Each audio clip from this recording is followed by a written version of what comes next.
दोस्तों आज हम कोर i3 डेस्कटॉप मदरबोर्ड को किस तरह से रिपेयर किया जाता है उसको सीखेंगे। तो यहाँ पे हम लोग ने ये गीगाबाइट मदरबोर्ड लिया है जिसका नंबर है H61M और सॉकेट है 1155।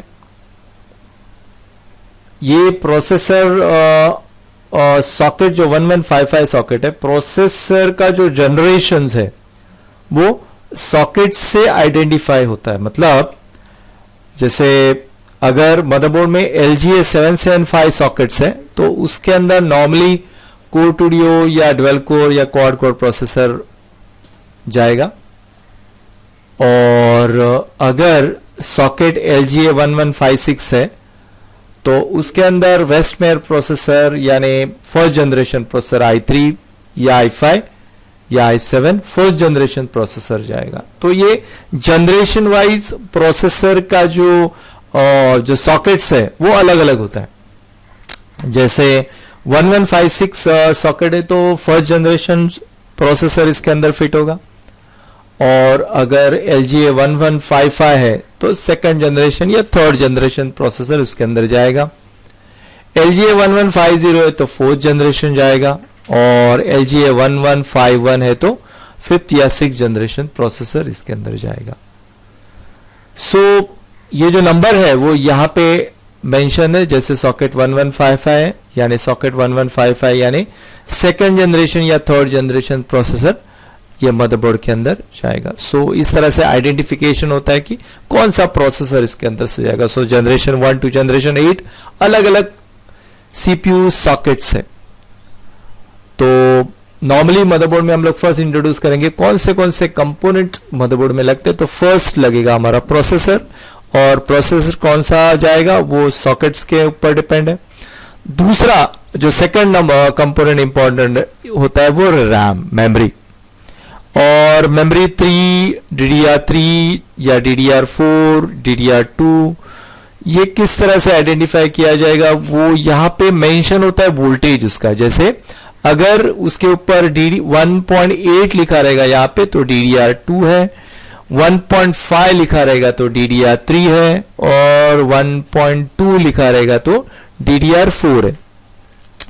तो ये मेमोरी डिसाइड होगी कि कौन सी मेमोरी जाएगी, कौन सी रैम जाएगी।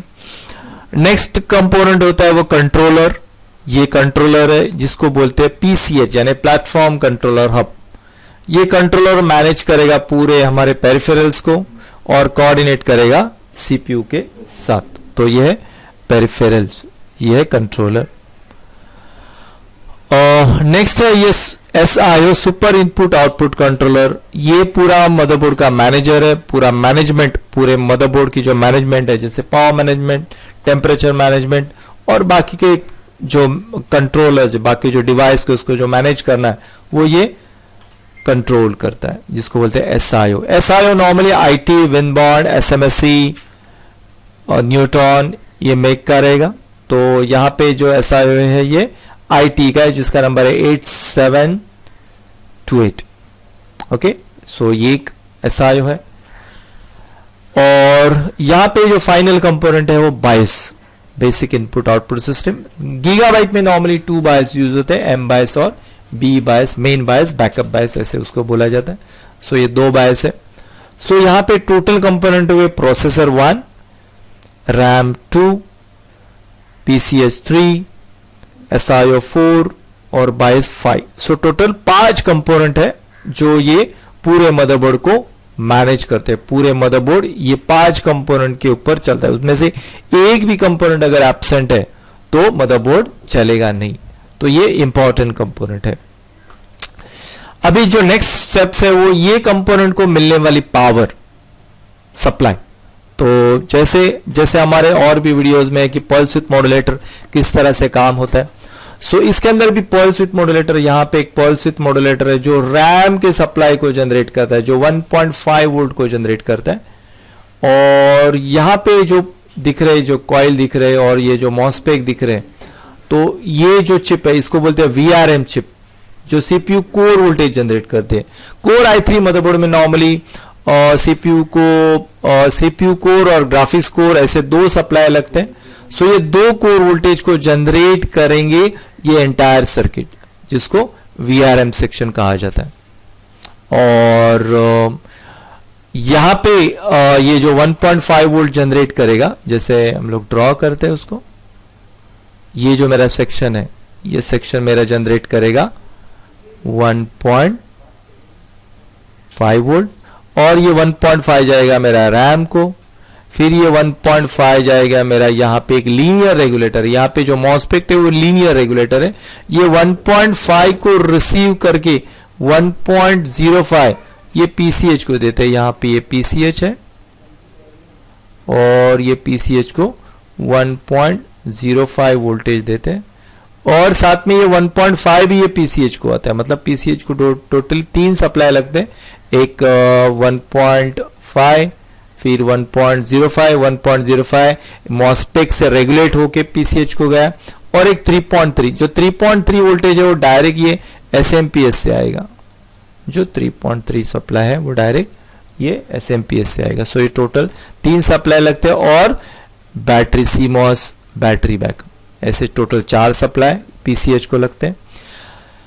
SIO जो है, SIO को सबसे पहला VSB वोल्टेज जाता है जो 3.3, जो पर्पल सप्लाई से, पर्पल वायर से जो निकलता है, ये जो पर्पल वायर से जो निकलता है जिसको VSB वोल्टेज बोलते हैं, वो जाएगा हमारे SIO को, और 3 वोल्ट भी जाएगा। जैसे यहां से जो 3 वोल्ट आता है वो 3 वोल्ट भी ये SIO को जाएगा। बायस को भी 3 वोल्ट जाएगा ऐसे। और अभी बात बची CPU की। CPU को अलग अलग सप्लाई लगता है, जैसे CPU को VTT वोल्टेज लगता है, जैसे CPU को यहां से जो 1.5 निकलता है वो 1.5 यहां पे जाएगा, यहां से 1.1 आएगा वो 1.1 CPU को जाएगा, जिसको VTT वोल्टेज बोलते हैं, और ये 1.1 वापस यहां पे एक जो मॉस्फेट दिख रहा है उसको जाएगा, और ये मॉस्फेट जनरेट करेगा 0.85 वोल्टेज, जनरेट करेगा 0.85 वोल्टेज, जिसको VCCP वोल्टेज बोलते हैं, और ये जो है वोल्टेज उसको VTT वोल्टेज बोलते हैं। अभी इतने सारे वोल्टेज आने के बाद जो फाइनली वोल्टेज जनरेट होता है वो CPU कोर और ग्राफिक्स कोर। तो CPU कोर और ग्राफिक्स कोर वोल्टेज को जनरेट करने के लिए यहाँ पे जो VRM चिप है, यहाँ पे ये जो दिख रहा है जो VRM चिप है, ये VRM चिप को एनेबल चाहिए। तो VRM चिप को एनेबल यहां से VTT से मिलेगा, मतलब VTT वोल्टेज जनरेट होने के बाद यहाँ पे एक ये वहां पे एक जो दिख रहा है ये वोल्टेज कंपैरेटर है, और ये वोल्टेज कंपैरेटर से यहां से उसको एनेबल मिलेगा, इस चिप को एनेबल मिलेगा, ये VR ऑन सिग्नल। और ये VR ऑन सिग्नल मिलने के बाद ये जो VRM चिप है वो टर्न ऑन होगा, और वो स्टार्ट करेगा ट्रिगरिंग अलग अलग ये मॉस्फेट को, अलग अलग ये मॉस्फेट को ट्रिगरिंग करेगा, और उसके बाद अलग अलग ट्रिगरिंग करने के बाद यहां से CPU वोल्टेज जनरेट करेगा, जिसको बोलते हैं CPU कोर, और यहां से एक वोल्टेज जनरेट करेगा जिसको बोलते हैं ग्राफिक्स कोर, GFX कोर। तो इतने सारे वोल्टेज हो गए। तो फ्रेंड्स देखो अभी CPU को टोटल एक तो CPU कोर, फिर ग्राफिक्स कोर, फिर VCCP और VTT, इतने सारे वोल्टेज CPU को मिल गए। अभी हमारा ये पूरे मदरबोर्ड को सप्लाई मिल गया। तो अभी उसको हम लोग सिग्नल वाइज किस तरह से वोल्टेज पास होता है वो देखेंगे। ये डायग्राम में हम लोग देखेंगे किस तरह से इनका जो पावर फ्लो है वो किस तरह से जाता है। जैसे मैंने बताया कि 3 वोल्ट सीधा बायस को जाएगा, फिर 3 वोल्ट वापस रैम को जाएगा। रैम को टोटल 3 सप्लाई लगते हैं जिसको बोलते हैं VDD, VTT, SPD। VDD यानी अगर DDR3 है तो 1.5, और VDD जितना रहेगा उसका हाफ, आधा VTT वोल्टेज कहलाता है, जिसको 0.75 वोल्ट होता है। और SPD जो कॉमन होता है, जो SPD एक छोटा चिप यहाँ पे लगा होता है उसको बोलते हैं SPD। तो ये SPD 3.3 जाएगा, और ये 3.3 वापस SIO और PCH को जाएगा। 1.5 सेम 1.5 पल्स विथ मॉड्यूलेटर है, रेगुलेट होके 1.5 जनरेट होगा, 5 वोल्ट से 1.5 रेगुलेट होगा, 1.5 जाएगा रैम, फिर यहाँ से लीनियर रेगुलेटर 0.75 वोल्टेज को जनरेट करेगा, फिर ये 1.5 जाएगा पीसीएच और सीपीयू और वापस रेगुलेट होके पीसीएच को, मतलब पीसीएच को टोटल ये 3 सप्लाई है 1.5, 1.05 एंड 3.3 और सीमोस बैटरी और ये फाइनली सीपीयू कोर। तो इस तरह से इनका ये पावर फ्लो होता है। अभी यहां ये जो स्क्रीन है इसके अंदर हम लोग उनका जो पावर सीक्वेंस है, मतलब अगर आपके पास अगर डेड कोर i3 मदरबोर्ड है तो उसको किस तरह से रिपेयर किया, उनके जो सिग्नल्स का सीक्वेंस है, सिग्नल एक के बाद एक चलते हैं। कोर i3 के जो मदरबोर्ड के जो सिग्नल है वो एक के बाद एक चलते, तो वो एक के बाद किस तरह से चलते हैं उसको देखेंगे। तो यहाँ पे जैसे बताया कि यहाँ पे सीपीयू है, पीसीएच है, सुपर आईओ है, बायस है और रैम है, टोटल 5 कंपोनेंट है और ये 5 कंपोनेंट का मिलने वाला जो पावर स्ट्रीम्स है, जो सीक्वेंस है वो किस तरह से होता है उसको देखेंगे। तो पहले जैसे हमने एसएमपीएस का ये 2 कनेक्टर एटीएक्स और जैसे एसएमपीएस को हम लोग टर्न ऑन करते हैं तो यहां से वीएसबी सप्लाई, मतलब 5 वोल्ट वीएसबी जिसको स्टैंड बाय वोल्टेज बोलते हैं, तो ये वीएसबी स्टैंड बाय वोल्टेज जनरेट होगा और यहाँ पे एक 3 वोल्ट का रेगुलेटर है, ये 3 वोल्ट का रेगुलेटर ये 5 वोल्ट को 3 वोल्ट में कन्वर्ट करेगा और ये 3 वोल्ट जाएगा मेरा एसआईओ की तरफ। यहाँ पे एसआईओ के 128 पिन होते हैं, जैसे यहां से काउंटिंग यहां से होगा 1 2 3 4 लाइक दैट। सो ये एंटी क्लॉकवाइज उसका काउंटिंग होगा और इसका जो ये जो VSB वोल्टेज है इसके VSB पिन को जाएगा, जैसे इसके 128 पिन है तो हर पिन का अपना एक इंपॉर्टेंस होता है, हर पिन का अपना एक काम होता है, उसका एक रोल होता है और अपना एक नाम होता है। सो ये चिप को काम करने के लिए चाहिए 3 वोल्ट, तो जो 3 वोल्ट है वो यहां से आएगा जो VSB पिन पे जाएगा। अब ये VSB पिन कहां पे होती है वो एग्जैक्टली हमें वो चिप का डेटा शीट से पता चलेगा, तो इसके लिए हमें वो डायग्राम, स्कीमेटिक डायग्राम निकाल के वो चिप के डेटा शीट पे हम लोग चेक करेंगे कि ये VSB पिन कहां पे, वहां पे पहला हमें ये 3 वोल्ट को चेक करना है। तो ये नंबर 1 हुआ। अगर ये 3 वोल्ट नहीं आता है तो नॉर्मली हमारा ये जो 3 वोल्ट का रेगुलेटर चिप है, ये रेगुलेटर जो आईसीज दिख रहा है वो फॉल्टी हो सकता है, तो उसको चेक करना है। अगर ये 3 वोल्ट आ रहा है तो हमारा जो नेक्स्ट सिग्नल है वो RSM RST, जिसको रिज्यूम एंड रिसेट बोलते हैं, वो 3 वोल्ट का होता है। तो RSM RST पिन कौन सा है उसको लोकेट करना है, वहां पे हमें 3 वोल्ट चेक करना है। ये 3 वोल्ट चला जाता है पीसीएच की तरफ, इसको बोलते हैं RSM RST। अगर ये RSM RST आपका नहीं आ रहा है तो आपका SIO फॉल्टी है, तो उसको चेक करना है। सो RSM RST हुआ। नेक्स्ट जो बटन है वो power switch, power on off switch, जिसको पैन SW कहा जाता है या PSN। अगर आप डायग्राम को अगर आप ओपन करेंगे तो डायग्राम के अंदर आपको ये नाम दिखेगा पैन SW और यहाँ पे पैन SW, वहां पे आपको 5 वोल्ट या 3 वोल्ट मिलेगा और जैसे हम लोग बटन को शॉर्ट करते हैं तो 0 वोल्ट हो जाता है, जो वैसे रिलीज करेंगे वापस वो बैक जितना वोल्टेज है उतना हो जाता है। सो ये कि ये पुश टू ऑन स्विच है, एक पल्स जनरेट होता है। जैसे मैंने अभी ये पावर बटन दबाया तो एक 303 का एक पल्स जनरेट होगा और दूसरा एक सिग्नल आउट निकलेगा जो पीसीएच की तरफ जाएगा, जिसको बोलते हैं power on. Power on SIO की तरफ एक पिन दिखेगा जिसको बोलते हैं पावर ऑन, तो वहां पे 3 वोल्ट है और जैसे हम लोग ये पैन SW या PSN पिन को बटन दबाते या उसको शॉर्ट करते, जैसे स्क्रू ड्राइवर से नॉर्मली हार्डवेयर इंजीनियर शॉर्ट करते, तो जैसे उसको शॉर्ट करके जैसे रिलीज करते तो ये पिन पे यानी पावर ऑन जो स्विच पिन है वहां पे मुझे 303 का एक पल्स जनरेट होगा, ये पिन पे ये आना चाहिए। अगर ये पल्स नहीं आया 303 का, दैट मीन्स मेरा एसआईओ फॉल्टी है, तो ये केस में मुझे एसआईओ को चेंज करना है। उसके बाद नेक्स्ट, अगर ये पल्स पीसीएच की तरफ गया तो पीसीएच अभी रिस्पॉन्ड करेगा। पीसीएच क्या करेगा, अभी रिस्पॉन्ड करेगा। तो पीसीएच ये 2 सिग्नल को भेजता है एसआईओ की तरफ, जिसको SLP S3 और SLP S4 बोलते हैं। तो ये SLP S3 SLP S4 of condition में 0 वोल्ट होते हैं और जब भी यहां पे ये पल्स उसको ट्रिगर होता है तो ये 2 पल्सेस एसआईओ की तरफ जाएंगे, SLP S3 और SLP S4। उसका अल्टरनेट नाम है SUSB या SUSC, SUSB या SUSC। ऐसे SLP S3 का नाम है SUSB, SLP S4 का नाम है SUSC। तो अगर आपको ये नाम नहीं मिला तो ये नाम मिलेगा, तो आपको वो स्कीमेटिक पे ढूंढना है और SIO पे उसको चेक करना है। तो यहाँ पे 3 वोल्ट आना चाहिए। अभी 3 वोल्ट अगर नहीं आया तो मेरा पीसीएच रिलेटेड कुछ इश्यूज है। तो पीसीएच का आपको एक क्रिस्टल को चेक करना पड़ेगा 32.7 किलोहर्ट्ज का, या फिर पीसीएच को एक बार हीट करके देखना पड़ेगा अच्छी तरह से। या तो आप उसको बीजीए मशीन पे हीट करो, या हॉट गन पे हीट करो, या फिर ओटीजी ओवन पे हीट करो, हीट करके देखो। अगर हीट करके भी अगर ये सिग्नल को नहीं सेंड कर रहा है तो पीसीएच फॉल्टी है, तो पीसीएच को देखना। उसके बाद SLPS3 SLPS4 जाने के बाद SIO अभी एक सिग्नल ये जो SMPS की तरफ भेजेगा, जिसको बोलते हैं PS ऑन सिग्नल। तो ये PS ऑन सिग्नल है। PS ऑन सिग्नल इस पे 5 वोल्ट होता है, तो SIO एक 0 वोल्ट का पल्स उसके पास भेजता है, मतलब ग्राउंड कर देता है वो पिन को, और ये SIO की तरफ जाएगा और SMPS ऑन हो जाएगा।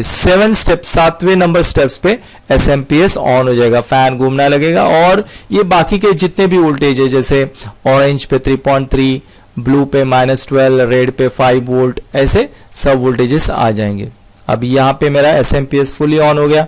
मेरा जो दूसरा छोटा कनेक्टर है जो CPU के साइड में, जिसको CPU कोर वोल्टेज जनरेट करने के लिए यूज होता है, वहां पे 12 वोल्ट जनरेट हो जाएगा, और ये सब वोल्टेजेस मदरबोर्ड में फैल जाएंगे। और ये जो 1.5 वोल्ट का जो पल्स विथ मॉड्यूलेटर है वो टर्न ऑन हो जाएगा, 1.5 वोल्ट को जनरेट करेगा, और ये 1.5 रैम को जाएगा, पीसीएच को जाएगा, सीपीयू को जाएगा। साइमल्टेनियसली ये वोल्टेज रेगुलेट होके पीसीएच की तरफ 1.05 भी हो जाएगा। उसके बाद वीटीटी वोल्टेज जनरेट हो जाएगा जो 1.1 वोल्ट है, और वो जाएगा सीपीयू को। फिर जब भी वीटीटी वोल्टेज जनरेट हो जाता है, सीपीयू का वीटीटी वोल्टेज जनरेट होता है, तो उसका जो वीटीटी पावर गुड है, वीटीटी का जो पावर गुड है, वो सिग्नल जो वीआरएम सेक्शन का जो चिप है, वीआरएम कोर चिप है, उसके एनेबल को जाता है। जो कोर चिप है उसका जो एनेबल पिन है उसको वीआर ऑन पिन बोलते हैं, वीआर ऑन पिन, ठीक है। सो वीआर ऑन पिन पे अगर 1 वोल्ट के ऊपर वोल्टेज है तो टर्न ऑन हो जाएगा, वो जो कोर वोल्टेज है वो टर्न ऑन हो जाएगा। तो उसके लिए ये जो वीटीटी जो पावर गुड है, वो वीटीटी पावर गुड जाएगा ये वीआर ऑन के पिन पे, और सीपीयू कोर वोल्टेज जनरेट हो जाएगा। तो सीपीयू कोर जब जनरेट हो जाता है तो सीपीयू के 2 कोर वोल्टेज जनरेट हो जाते हैं, एक होता है सीपीयू कोर और दूसरा होता है ग्राफिक्स कोर। तो यहाँ पे दोनों सीपीयू कोर वोल्टेज जनरेट हो जाएंगे, और ये दोनों वोल्टेजेस जाएंगे सीपीयू को, और फाइनली सीपीयू को जब ये वोल्टेजेस रिसीव्ड हो जाते हैं तो सीपीयू स्टार्ट करता है communicating with the VRM chip, जो वीआरएम चिप के साथ कम्युनिकेशन दोनों का हो जाता है, जिसको जो 2 पिन है उनको बोलते हैं वीआईडी सिग्नल, यानी वोल्टेज आइडेंटिफिकेशन सिग्नल, SVID जिसको बोलते हैं। ये 2 वायर कम्युनिकेशन प्रोटोकॉल्स है, जैसे एसएम बस का 2 वायर कम्युनिकेशन प्रोटोकॉल होता है, सिमिलरली ये 2 वायर कम्युनिकेशन प्रोटोकॉल्स है between the CPU and the VRM chip. तो यहां से ये दोनों का कम्युनिकेशन हो जाएगा, और कम्युनिकेशन होने के बाद फाइनली अगर वोल्टेज स्टडी हो गया और सब कुछ ठीक ठाक है, तो ये जो वीआरएम चिप है वो क्या करेगा, एक सिग्नल को बाहर भेजेगा जिसको बोलते हैं वीआरएम पावर गुड, यानी सीपीयू कोर सेक्शन जो डिपार्टमेंट है पूरा ओके है, तो उसको बोलते हैं VRM power good. SVID communication होने के बाद ये वीआरएम पावर गुड जनरेट होगा। इसको वीआर रेडी भी बोलते हैं, जिसको वीआरएम पावर गुड बोलेंगे, या सीपीयू पावर गुड बोलेंगे, या फिर वीआर रेडी बोलेंगे। तो ये सिग्नल इंडिकेट करेगा कि सीपीयू कोर वोल्टेज है वो स्टडी हो चुका है और स्टेबल है अभी। तो ये सिग्नल जाएगा पीसीएच की तरफ, और पीसीएच को इन्फॉर्म किया जाएगा, और सीपीयू कोर वोल्टेज ओके। तो ये हुआ एक हमारा कंप्लीट स्टेप्स। अभी ये जो SMPS है, SMPS के अंदर अलग अलग कलर्स के अलग अलग वोल्टेजेस आते हैं, मतलब अलग अलग कलर्स पे अलग अलग वोल्टेजेस आते हैं। तो उसके अंदर एक कलर होता है ग्रे कलर, और ये ग्रे कलर जो है उसको पावर गुड सिग्नल बोलते हैं। ये सिग्नल हमेशा डिले में चलता है, मतलब 100 मिलीसेकंड डिले में चलता है। जैसे SMPS ऑन होने के बाद कुछ मिलीसेकंड के बाद ये सिग्नल जनरेट होता है, यहाँ पे 5 वोल्ट हो जाता है कुछ मिलीसेकंड के बाद। तो इसको बोलते हैं ATX-PG भी बोलते हैं, ATX-PG मतलब ATX पावर गुड। तो यहाँ पे एक 5 वोल्ट जनरेट होगा, और ये जाएगा SIO की तरफ स्टेप नंबर 12 पे, और ये सिग्नल इंडिकेट करेगा कि SMPS ने जो पावर भेजा है पूरे मदरबोर्ड की तरफ वो स्टेबल हो चुका है अभी, एंड वो परफेक्टली है। तो ये सिग्नल ATX-PG जाएगा SIO की तरफ। जो SIO की तरफ ये ATX-PG जाने के बाद SIO और एक PG सिग्नल भेजेगा, जब पावर ओके सिग्नल भेजेगा, पावर गुड सिग्नल भेजेगा, जिसको बोलते हैं पावर ओके सिग्नल। ये पावर ओके सिग्नल जाएगा PCH की तरफ, जो 3 वोल्ट रहेगा अप्रोक्सीमेटली, ये PCH की तरफ गया। अभी PCH को 2 पावर ओके सिग्नल मिले, एक सिग्नल मिला VRM सेक्शन से, कि VRM सेक्शन से, और दूसरा मिला SMPS की तरफ से। मतलब ये सिग्नल इंडिकेट करेगा SMPS ओके, और ये सिग्नल इंडिकेट करेगा VRM सेक्शन। VRM सेक्शन सबसे लास्ट पावर ऑन होता है। जैसे हमने देखा कि जैसे ये पल्स विथ मॉड्यूलेटर पहला ऑन होगा, फिर ये ऑन होगा, और फाइनली VTT ऑन होगा, और फाइनली VR ऑन होगा, तो VRM सेक्शन सबसे लास्ट ऑन हो जाता है। तो VR ऑन हो गया, इसका मतलब ये होता है कि मदरबोर्ड के बाकी के सारे वोल्टेजेस ऑन हो गए, तो उसका ये इंडिकेशन होता है। तो यहाँ पे PCH को 2 सिग्नल मिले, एक VR on signal, VRM power good, जिसको VR रेडी बोलते हैं, और एक पावर ओके सिग्नल। तो ये दोनों सिग्नल मिलने के बाद PCH CPU को CPU पावर गुड सिग्नल भेजेगा, CPU पावर गुड सिग्नल भेजेगा, और CPU पावर गुड CPU को मिलने के बाद जो नेक्स्ट सिग्नल है वो हमारा जनरेट होगा, वो PLT रीसेट या प्लेटफॉर्म रीसेट। मतलब जैसे मदरबोर्ड पे सब वोल्टेजेस ऑन हो गए, उसके बाद ये रीसेट सिग्नल जनरेट होगा, जो मदरबोर्ड के PCH को रीसेट करेगा, और जितने भी पेरिफेरल्स है उनको सबको रीसेट करेगा, जिसको बोलते हैं प्लेटफॉर्म रीसेट। और ये सिग्नल को हम लोग मेजर कर सकते हैं SIO के ऊपर। और PLT रीसेट आने के बाद finally SIO CPU reset generate करेगा, जो अप्रोक्सीमेटली 1.05 वोल्ट होता है, और ये 1.05 वोल्टेज जाएगा CPU की तरफ, CPU को रीसेट कर देगा। ठीक है ना, तो ये CPU यहां पे हो गया रीसेट।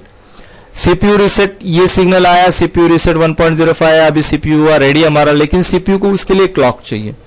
तो कोर i3 मदरबोर्ड के अंदर जो क्लॉक डिपार्टमेंट है वो PCH के अंदर है, जिसको ये 25 मेगाहर्ट्ज क्रिस्टल से रन किया जाता है। मतलब ये 25 मेगाहर्ट्ज, PCH को 2 क्रिस्टल है, एक 32.7 किलोहर्ट्ज और एक 25 मेगाहर्ट्ज। तो 32.7 किलोहर्ट्ज जो क्रिस्टल है वो नॉर्मली RTC सेक्शन का, मतलब जो रियल टाइम क्लॉक है उसके लिए यूज होता है, और जो 25 मेगाहर्ट्ज क्रिस्टल है वो जो एक्चुअल क्लॉक डिपार्टमेंट है, जहां पे अलग अलग फ्रीक्वेंसीज को जनरेट किया जाता है, उसके लिए यूज होता है। सो जब ये सब रीसेट प्रोसेस कंप्लीट होगा और उसके बाद ये क्लॉकिंग स्टार्ट्स होगा, CPU को 100 मेगा क्लॉक्स मिलेगा, जैसे SIO को भी क्लॉक मिलेगा, हर एक को डिफरेंट क्लॉक्स जो PCH है वो क्लॉक प्रोवाइड करेगा, एंड दे स्टार्टेड वर्किंग, और वो आगे प्रोसेस को चालू करेंगे। तो सबसे पहले जब CPU को रीसेट मिलने के बाद जो फर्स्ट क्लॉक मिलता है, उसके बाद CPU जो DMI बस है, DMI बस यानी डायरेक्ट मीडिया इंटरफेस बस, जहां से CPU और PCH के साथ जो कम्युनिकेशन हो रहा है वो उसके साथ कम्युनिकेशन करेगा, और वो एक्सेस करेगा ये बायस को। बायस एक स्टार्टअप देगा, बायस कभी भी स्टार्टअप, बायस के अंदर एक प्रोग्राम्स है, एक इंस्ट्रक्शंस है, जो PCH को जाके बताएगी कि क्या काम करना है, जिसको बोलते हैं हम लोग पोस्ट पावर ऑन सेल पे, जहां पे वो डिवाइसेस प्रेजेंट है कि नहीं है, या डिवाइसेस अगर प्रेजेंट है तो उनके साथ कोऑर्डिनेशंस करके उनको टेस्ट करेगा कि वेदर दे आर वर्किंग और नॉट। तो ये बायस का काम है, ये इसका काम है स्टार्टअप, उसको काम है सेल्फ देना। तो ये स्टार्टअप करेगा 17 नंबर पे, एंड ये बायस स्टार्टअप होने के बाद बायस का पिन नंबर 1 जो चिप सेलेक्ट है, 2 जो रीड है, यहां से PCH उसको रीड करेगा, सब डिवाइसेस को टेस्ट करेगा, अगर सब डिवाइसेस अगर परफेक्टली चल रहा है तो उसके साथ साथ एक सिग्नल PCH से SIO की तरफ, जो बहुत ही इंपॉर्टेंट सिग्नल है जिसको हम लोग टेस्ट कर सकते हैं, और वो सिग्नल है फ्रेम सिग्नल। PCH और SIO के बीच में एक बस होता है, कम्युनिकेशन एक प्रोटोकॉल्स होता है, जैसे ये DMI बस होता है, वैसे इनके बीच में एक बस होता है, उसको बोलते हैं LPC बस, यानी लो पिन काउंट बस। ये लो पिन काउंट बस में 4 डेटा लाइंस होते हैं, एक क्लॉक होता है, रीसेट होता है, और एक फ्रेम होता है। बाकी के सिग्नल को हम लोग चेक नहीं करेंगे तो भी चलेगा, लेकिन हमें ये फ्रेम सिग्नल को चेक करना है। ये फ्रेम बहुत इंपॉर्टेंट सिग्नल है। ये फ्रेम सिग्नल इंडिकेट करेगा कि मेरा CPU काम कर रहा है कि नहीं कर रहा है, CPU मेरा फंक्शन में है कि नहीं फंक्शन में। तो ये CPU चल रहा है कि नहीं चल रहा है देखने के लिए बहुत ही अच्छा सिग्नल। तो ये सिग्नल को हमें ऑसिलोस्कोप से चेक कर सकते हैं, ये मल्टीमीटर से चेक नहीं होगा। यहाँ पे कुछ पल्सेस आएंगे इनिशियल स्टेज में, जैसे हार्ड डिस्क जब बूट करते तो फ्लैश होता है ना, सिमिलरली यहाँ पे ऑसिलोस्कोप से कुछ पल्सेस दिखेंगे। ये पल्सेस आ रही है दैट मीन्स सीपीयू का फंक्शंस कर रहा है, अगर ये पल्सेस नहीं आई तो दैट मीन्स सीपीयू फंक्शन नहीं कर रहा है। तो ये फ्रेम सिग्नल अगर कंप्लीट हुआ और बायस पोस्ट उसने कंप्लीट कर दिया, और अगर ऑल डिवाइसेस आर प्रेजेंट, अगर सब डिवाइसेस प्रेजेंट है, तो फाइनली पीसीए जो है वो ये डिस्प्ले सेंड करेगा, जो वीजीए हमारा जो पोर्ट है वहां पे डिस्प्ले सेंड करेगा और उस तरह से डिस्प्ले आ जाएगा। सो दोस्तों इस तरह से ये जो कोर i3 मदरबोर्ड का जो सीक्वेंस है, मतलब डेड से लेके मतलब ऑन करने से लेके डिस्प्ले आने तक का जो प्रोसेस है वो इस तरह से हो जाता है। अगर ये वीडियो आपको अच्छा लगा तो लाइक कीजिए और आने वाले नए वीडियोस के लिए चैनल को सब्सक्राइब कीजिए। So thank you very much.